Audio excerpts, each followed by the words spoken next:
बिस्मिल्लाहिर्रहमानिर्रहीम। काश्तकार भाइयों अस्सलाम वालेकुम। काश्तकार भाइयों, जैसा कि आपको पता है कि 20 नवंबर तक गंदम की जो काश्त है वो इसका आइडियल मौसम होता है। 20 नवंबर तक जो भी गंदम काश्त हो जाती है उसकी पैदावार इंतहाई अच्छी होती है, लेकिन ये जरूरी नहीं है, अपनी अपनी मजबूरियां हैं कि पूरे पाकिस्तान का रकबा 20 नवंबर तक काश्त हो सके। आप देखें, कहीं पे कपास की फसल जो है वो लेट बर्दाश्त होती है, कहीं पे चावल की फसल लेट बर्दाश्त होती है। इसी तरह आप गन्ने को देख लें, गन्ने की हार्वेस्टिंग अब हो रही है, इसकी जमीन जो फारिग होगी वहां पे काश्तकार भाई गंदम काश्त करेंगे। तो 20 नवंबर के बाद भी गंदम काश्त होती रहती है, लेकिन एक बात है, तजर्बात से साबित है कि 20 नवंबर के बाद काश्त होने वाली गंदम 15 से 20 किलोग्राम फी दिन के हिसाब से, यौमिया के हिसाब से अपनी पैदावार कम कर देती है। यानी रोजाना के हिसाब से 20 नवंबर के बाद 15 से 20 किलोग्राम हमारी गंदम की फसल के फी एकड़ के हिसाब से पैदावार जो है वो कम हो रही होती है। अब इस कमी को किस तरह पूरा किया जा सकता है और ये ऐसा होता क्यों है? काश्तकार भाइयों, 20 नवंबर के बाद जो दिन होते हैं वो भी छोटे हो जाते हैं और टेम्परेचर भी नीचे चला आता है, जिसकी वजह से हमारा जो बीज होता है गंदम का, उसकी जर्मिनेशन पूरी तरह से नहीं हो पाती। उगाव बहुत कम होता है। उगाव कम होने के साथ साथ जो गंदम के पौधे हैं वो शगुफे भी कम बनाते हैं, क्योंकि शगुफे बनाने के लिए जरूरी है कि एक खास टेम्परेचर की जरूरत होती है और खास रोशनी की जरूरत होती है। जो 20 नवंबर के बाद दिन भी छोटे हो जाते हैं और लाइट भी पौधों को कम मिलती है, जिसकी वजह से शगुफे कम बनते हैं। और जो शगुफे बनते भी हैं उनको इतना दिन नहीं मिलते कि वो अपनी मेच्योरिटी तक पहुंचे, अपने बलूगत तक पहुंचे, और वो सिट्टे नहीं निकाल पाते, जिसकी वजह से फी एकड़ पौधों की तादाद जो है वो कम हो जाती है लेट काश्त में। और फी एकड़ पौधों की तादाद जब कम होगी तो फी एकड़ सिट्टों की तादाद भी कम होगी, जिसकी वजह से हमारी पैदावार मुतासर होती है।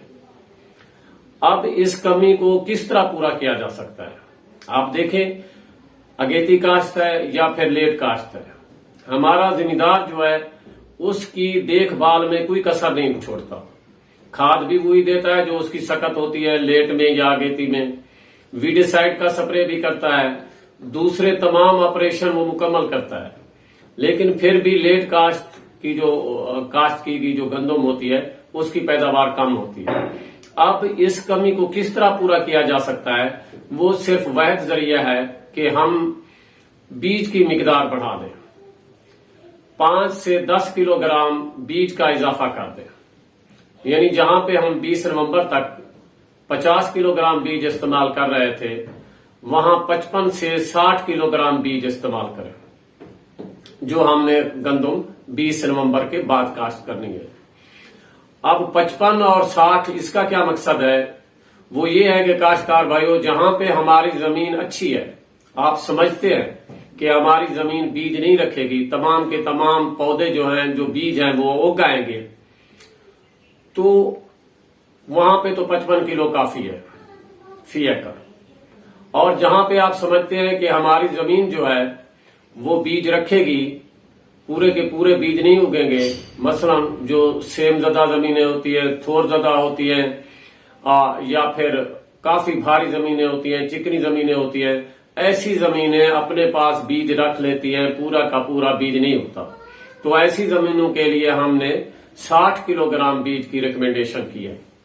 तो 55 से 60 किलोग्राम लेट काश्ता गंदम में आप बीज का इस्तेमाल करें, क्योंकि हमने यहाँ पे, हमें नहीं है उम्मीद कि जो सेकेंडरी टिलर्स हैं या जो शगुफे हैं वो इस काबिल हो पाए कि वो हमें पैदावार दे सके।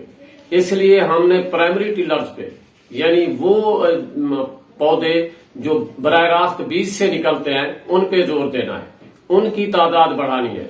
اور آپ کو معلوم ہونا چاہیے کہ جو ہمارے پرائمری ٹلرز ہیں یا جو بیج سے نکلے ہوئے پودے ہیں ان کی پیداوار سیکنڈری ٹلر سے شگوفوں سے 20% زیادہ ہوتی ہے. اس لیے لیٹ کاشتہ گندم میں اگر ہم نے وہ نقصان جو لیٹ ہونے کی وجہ سے 15 سے 20 کلو گرام یومیہ ہو رہا ہوتا ہے اس کی کمی کو پورا کرنے کے لیے ہم نے اپنے بنیادی پودے بڑھانے ہیں. اور بنیادی پودے اس طرح بڑھا سکتے ہیں کہ ہم فی ایکڑ پیداوار بڑھانے کے لیے فی ایکڑ بیج کی جو ہے وہ مقدار بڑھا دیں. اچھی زمین کے لیے 55 کلو گرام، اور جو زمین آپ سمجھتے ہیں کہ بیج اپنے پاس رکھ لے گی، یعنی شور زدہ یا پکے واٹ کی جو زمینیں ہوتی ہیں، اپنی جو کلراٹھی ہوتی ہیں یا پھر چکنی زمینیں جو ہوتی ہیں، وہاں پہ آپ نے 60 کلو گرام بیج استعمال کرنا ہے. تو کاشتکار بھائیو، یہ باتیں آپ سے شیئر کرنی تھی. آپ نے گندم کاشت کرنی ہے، آپ نے بالکل فکر مند نہیں ہونا کہ لیٹ ہو گئے ہیں. اگر آپ لیٹ ہو گئے ہیں تو آپ بیج کی مقدار بڑھا دیں، انشاءاللہ آپ کی فصل جو ہے جو اگیتی کاشت ہے اس کے برابر ہی پیداوار دے گی. کاشتکار بھائیو، اگر آپ کو ہماری یہ ویڈیو اچھی لگی ہو تو آپ سے درخواست ہے کہ اس ویڈیو کو شیئر کیجئے، لائک کیجئے اور سبسکرائب کیجئے، تاکہ ہر آنے والی ویڈیو جو معلوماتی ہوتی ہے، باغات سے متعلق ہوتی ہے، فصلات سے متعلق ہوتی ہے، سبزیات سے متعلق ہوتی ہے، آپ تک بر وقت پہنچ سکے. آپ سے اس دعا کے ساتھ اجازت چاہوں گا کہ اللہ تعالیٰ آپ کو اپنی حفظ و امان میں رکھے. اللہ حافظ.